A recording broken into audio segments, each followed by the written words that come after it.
प्यारे बच्चों, 12th वाले बच्चे बहुत अच्छी स्टडी कर रहे हैं, ऐसा मुझे लग रहा है। आप लोगों का इसी प्रकार से स्टडी करना आपके लिए बहुत अच्छा है और आप थोड़ा सा अपने आप को कुछ रूल्स हैं जिनको फॉलो करोगे तो निश्चित रूप से आप मेरिट में आएंगे। वो रूल्स मैं आपको कल बताऊंगा। मेरे पूर्व के छात्रों ने किस प्रकार से मेरिट में प्राप्त किया। पहले आपके सामने मैंने बोर्ड पर 2 क्वेश्चन लिखे हैं, दोनों का आंसर एक ही है, जो कि बहुत महत्वपूर्ण प्रश्न है। क्या लिखा मैंने? गाउस प्रमेय से कूलॉम। मैंने गाउस प्रमेय आप लोगों को पढ़ा दिया है। फिर गाउस प्रमेय से कूलॉम के उत्क्रम वर्ग के नियम का सत्यापन करना है बच्चों। तो देखिए कैसे, जैसे मान लीजिए ये O एक बिंदु है जहाँ प्लस Q आवेश रखा है और इससे कितनी दूरी पर बच्चों? R दूरी पर एक बिंदु P है जहाँ हमें विद्युत क्षेत्र की तीव्रता की गणना करनी है। इसके लिए मैंने क्या करा, R त्रिज्या लेकर एक ऐसा गोला बनाया। ऐसा ये देखिए, ये क्या बना दिया मैंने आपके सामने? एक गोला बना दिया। अब इस गोले का पृष्ठ भी गाउसियन पृष्ठ होगा। कौन सा पृष्ठ होगा? गाउसियन पृष्ठ। अब ये प्रश्न आता है कि गाउसियन पृष्ठ किसे कहते हैं? ऐसा पृष्ठ जो चारों तरफ से बंद हो, उस पृष्ठ को अपन कौन सा पृष्ठ बोलते हैं बच्चों? गाउसियन पृष्ठ। तो यहाँ अपन लिखें, जैसा बोला ऐसा माना O एक बिंदु है, O एक बिंदु है जहाँ प्लस Q आवेश रखा है, प्लस Q आवेश रखा है। इससे कितनी दूरी पर? R दूरी पर। इससे स्मॉल r दूरी पर एक बिंदु P है, एक बिंदु P है जहाँ हमें विद्युत क्षेत्र की तीव्रता की गणना करनी है। विद्युत क्षेत्र की तीव्रता की गणना करनी है। तीव्रता की गणना करनी है।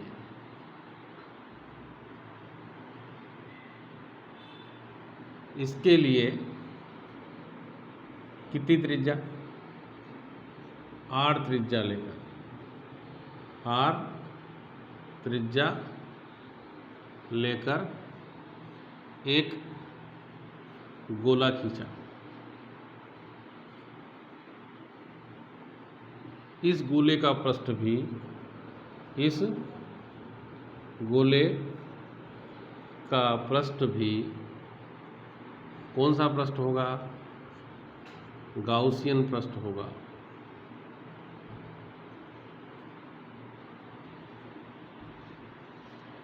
अतः इससे गुजरने वाला फ्लक्स, अतः इससे गुजरने वाला फ्लक्स। तो बच्चों फाई ई बराबर ये पृष्ठीय समाकलन, यहाँ A पूरे पृष्ठ का, इसलिए E इंटू एस। देखो फाई ई बराबर E बाहर आ जाएगा, फिर पृष्ठीय समाकलन S। फाई ई बराबर E इंटू गोले का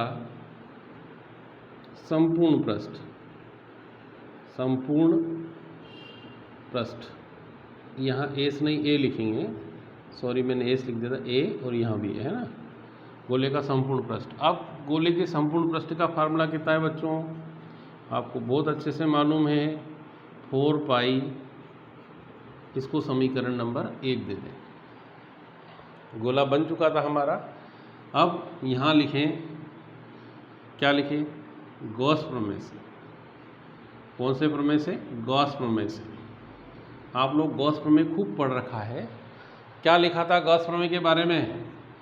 लिखा था किसी भी बंद पृष्ठ से गुजरने वाले संपूर्ण विद्युत फ्लक्स का मान उस पृष्ठ के अंदर उपस्थित आवेश का 1/ε0 गुना होता है। मैंने खूब अच्छे से बोला था। मैंने कहा था बंद पृष्ठ ऐसा होगा और इसके अंदर Q आवेश है, तो भी इसका फ्लक्स जो होगा उसको अपन ने कैसे लिखा था, ऐसे लिख दिया था। यहाँ जितना आवेश है उसको एप्सिलॉन नॉट से गुना करना।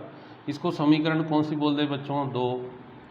अब 1 व 2 से क्या कहेंगे, देखो दोनों बराबर हैं तो क्या लिख देंगे, E into 4πr² is equal to 1/एप्सिलॉन नॉट इंटू Q, या E is equal to 1/4π epsilon not into Q/r²।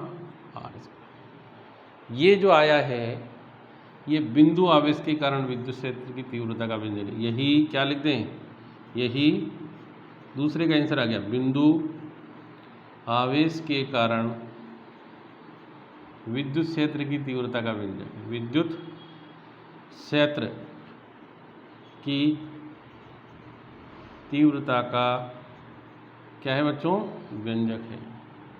अब इसके बाद हमको कूलाम का नियम लाना है, तो क्या करें अपन, यहाँ लिखें इसके बाद कि क्या लिखें, क्या लिखेंगे, माना P बिंदु